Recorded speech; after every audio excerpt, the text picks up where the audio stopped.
All right, so when it comes to sneakers under $100, there's a lot of options out there. You'd be surprised. There's some good options. If you can look past Nike and try some other things like Reebok, Adidas, New Balance, which I have in this video, Saucony, it goes on. You'd be surprised if you just lowered your standards just a tad and forgot about all the hyped action out there and just started shopping for shoes under $100. There's some pretty good options. And in this video, we have one of those options. And you know, I'm a huge fan of affordable shoes. I'll have some great affordable sneaker options for the fall, maybe even something in between there. You'll see that content soon, because classic shoes that have always been around, that are always in style, are under $100.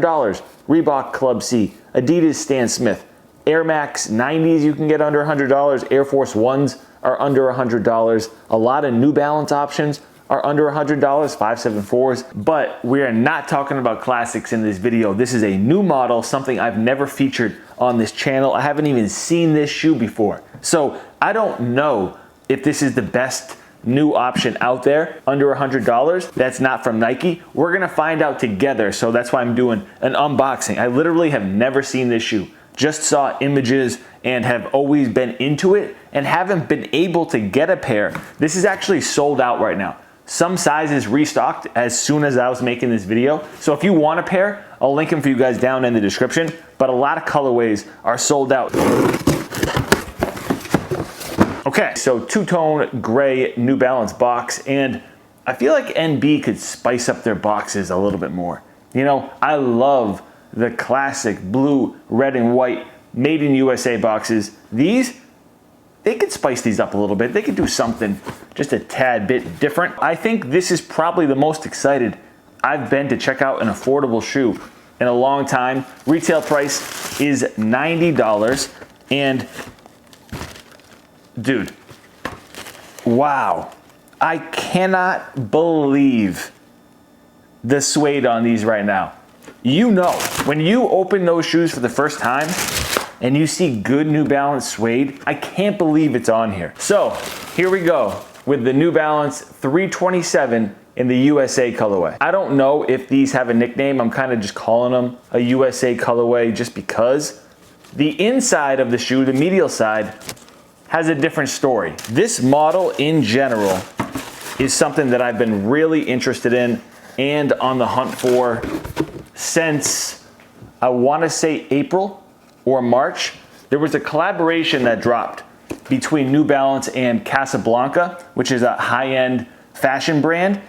I tried to get that shoe, I could not get them. They're reselling for too much. So that collab dropped, and then there was a few other collabs, some inline stuff. Long story short, I couldn't get my hands on a pair. And then there were these Footlocker and Champ Sports exclusive, I think there was 4 colorways. And this isn't the type of shoe that you see for the first time and you immediately fall in love with. It caught my eye and I was like, what is that? I was intrigued first. And a lot of times when you become really obsessed with a shoe, you're intrigued first. Like it gets your interest. It's not always, boom, I need those, I need those. So a couple things to dive into here. Like I said, the medial side is different than the lateral side of the shoe. Now, this type of thing usually isn't my style, but the way they incorporated hits of red on here kind of brings the whole shoe together. If I had to have a design gripe with these, it would be to make that gray white, but still it works. I'm gonna toss these on feet in a minute, just wanna point out a couple more things. So the materials on here, I'm shocked. I'm literally shocked that they used the good suede on a $90 model. So where you see suede, navy and red, it is buttery stuff. Like you will never see a Nike shoe with suede this nice. Like you won't. The canvas is just whatever. I'm not a huge canvas guy. Like I'm not requesting canvas on my shoes ever. It just makes them a little bit more lightweight. I think if it was mesh, I don't know how it would look, honestly. That end probably wouldn't pop as much as it is. I'm not gonna critique the shoe. That's just my immediate thought, and this is an unboxing. The inner lining is leather also, by the way, which adds somewhat of a premium feel. And then the outsole is gum, which I definitely like.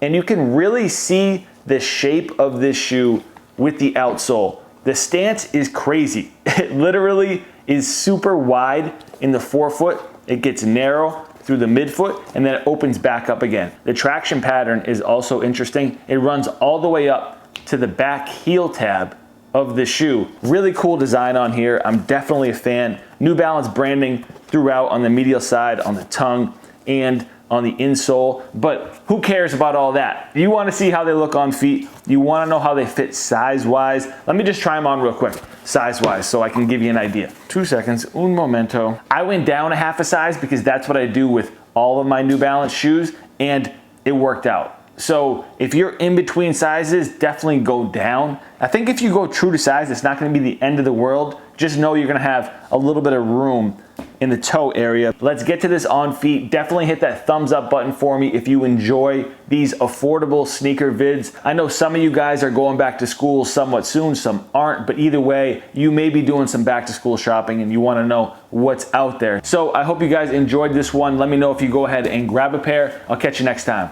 Peace.